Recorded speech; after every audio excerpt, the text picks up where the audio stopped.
श्री राम ने क्यों कहा कि मेघनाद का मस्तक अगर पृथ्वी पर गिर पड़ा तो हमारी सेना का ध्वंस हो जाएगा।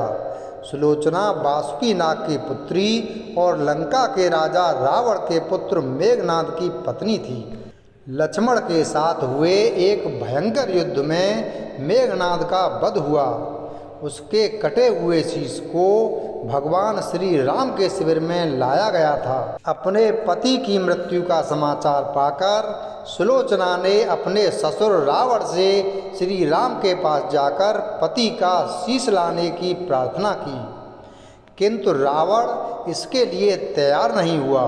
फिर मंदोदरी ने सुलोचना से कहा कि वह स्वयं श्री राम के पास जाकर मेघनाद का शीश ले आए, क्योंकि श्री राम पुरुषोत्तम हैं, इसीलिए उनके पास जाने में तुम्हें किसी भी प्रकार का भय नहीं करना चाहिए। रावण के महापराक्रमी पुत्र मेघनाद का वध करने की प्रतिज्ञा लेकर लक्ष्मण जिस समय युद्ध भूमि में जाने के लिए प्रस्तुत हुए, तब श्री राम उनसे कहते हैं, लक्ष्मण, रण में जाकर तुम अपनी वीरता और रण कौशल से रावण पुत्र मेघनाद का वध कर दोगे, इसमें मुझे कोई संदेह नहीं है। परंतु एक बात का विशेष ध्यान रखना कि मेघनाद का मस्तक भूमि पर किसी भी प्रकार ना गिरे, क्योंकि मेघनाद एक नारी व्रत का पालक है और उसकी पत्नी परम पतिव्रता है।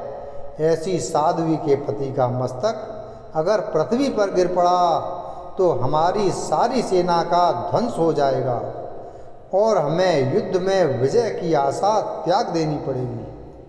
लक्ष्मण अपनी सेना लेकर चल पड़े। समरभूमि में उन्होंने वैसा ही किया।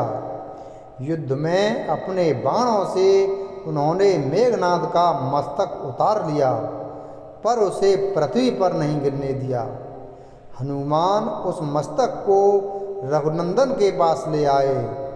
मेघनाद की दाहिनी भुजा आकाश में उड़ती हुई उसकी पत्नी सुलोचना के पास जाकर गिरी। सुलोचना चकित हो गई।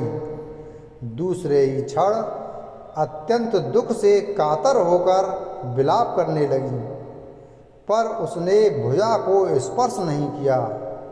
उसने सोचा, संभव है यह भुजा किसी अन्य व्यक्ति की हो। ऐसी दशा में पर पुरुष के स्पर्श का दोष मुझे लगेगा। निर्णय करने के लिए उसने भुजा से कहा, यदि तू मेरे स्वामी की भुजा है तो मेरे पतिव्रत की शक्ति से युद्ध का सारा वृतांत लिख दे। भुजा में दासी ने लेखनी पकड़ा दी। लेखनी ने लिख दिया, प्राण प्रिय, यह भुजा मेरी ही है। युद्ध भूमि में श्री राम के भाई लक्ष्मण से मेरा युद्ध हुआ। लक्ष्मण ने कई वर्षों से पत्नी, अन्न और निद्रा छोड़ रखी है। वे तेजस्वी तथा समस्त देवीय गुणों से संपन्न हैं। संग्राम में उनके साथ मेरी एक नहीं चली। अंत में उन्हीं के बाणों के प्रहार से मेरा प्राणांत हो गया। मेरा शीश श्री राम के पास है। पति की भुजा लिखित पंक्तियां पढ़ते ही सुलोचना व्याकुल हो गई। पुत्रवधू के विलाप को सुनकर लंकापति रावण ने आकर कहा, शोक न करो पुत्री, प्रातः होते ही सहस्रों मस्तक मेरे बाणों से कट कट कर पृथ्वी पर लोट हो जाएंगे।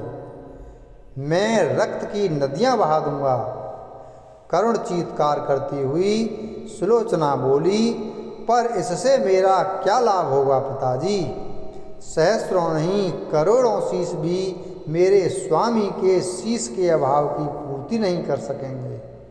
सुलोचना ने निश्चय किया कि मुझे अब सती हो जाना चाहिए, किंतु पति का शव तो रामदल में पड़ा हुआ है, फिर वह कैसे सती होगी?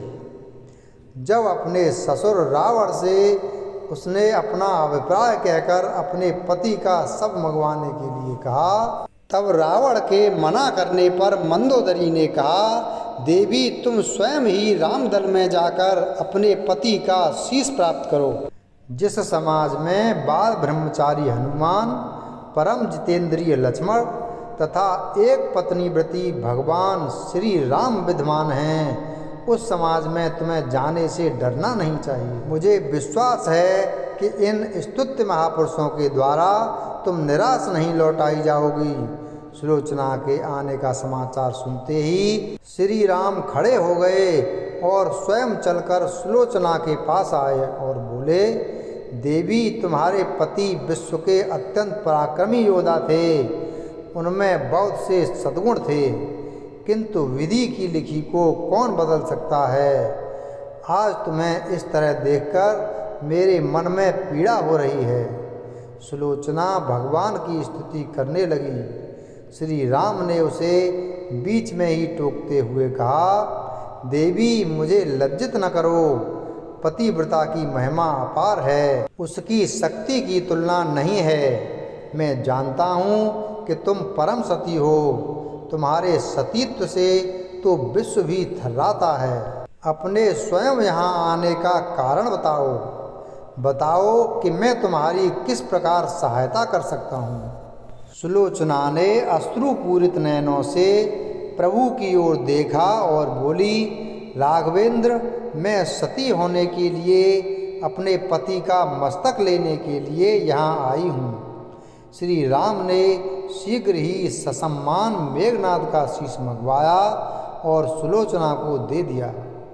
पति का छिन्न शीश देखते ही सुलोचना का हृदय अत्यधिक द्रवित हो गया। उसकी आंखें बड़े जोरों से बरसने लगीं। रोते रोते उसने पास खड़े लक्ष्मण की ओर देखा और कहा, सुमित्रानंदन, तुम भूलकर भी गर्व मत करना कि मेघनाद का वध मैंने किया है। मेघनाद को धराशायी करने की शक्ति विश्व में किसी के पास नहीं थी। यह तो 2 पतिव्रता नारियों का भाग्य था। आपकी पत्नी भी पतिव्रता है और मैं भी पति चरणों में अनुरक्ति रखने वाली उनकी अनन्य उपासिका हूँ। पर मेरे पति देव पतिव्रता नारी का अपहरण करने वाले पिता का अन्न खाते थे और उन्हीं के लिए युद्ध में उतरे थे। इसी से मेरे जीवन धन परलोक सिधारे। सभी योद्धा सुलोचना को श्री राम शिविर में देखकर चकित थे।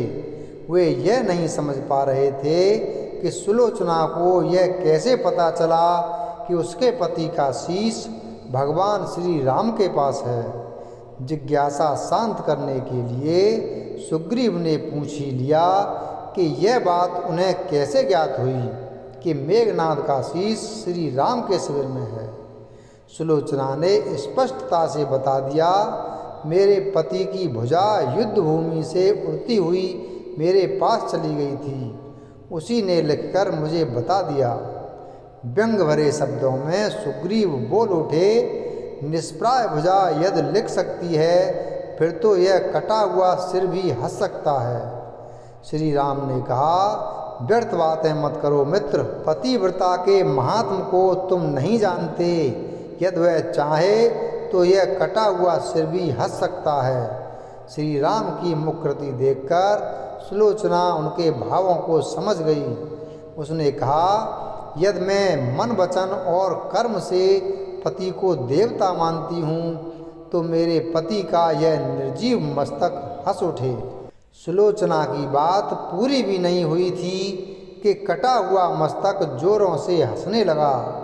यह देखकर सभी दंग रह गए। सभी ने पतिव्रता सुलोचना को प्रणाम किया। सभी पतिव्रता की महिमा से परिचित हो गए थे। चलते समय सुलोचना ने श्री राम से प्रार्थना की, भगवान, आज मेरे पति की अंत्येष्टि क्रिया है और मैं उनकी सहचरी उनसे मिलने जा रही हूँ, अतः आज युद्ध बंद रहे। श्री राम ने सुलोचना की प्रार्थना स्वीकार कर ली। सुलोचना पति का सिर लेकर वापस लंका आ गई। लंका में समुद्र के तट पर एक चंदन की चिता तैयार की गई। पति का शीश गोद में लेकर सुलोचना चिता पर बैठी और धधकती हुई अग्नि में कुछ ही क्षणों में सती हो गई। वीडियो अगर पसंद आया हो तो वीडियो को लाइक करें, चैनल को सब्सक्राइब करें और बेल आइकन प्रेस करें। धन्यवाद।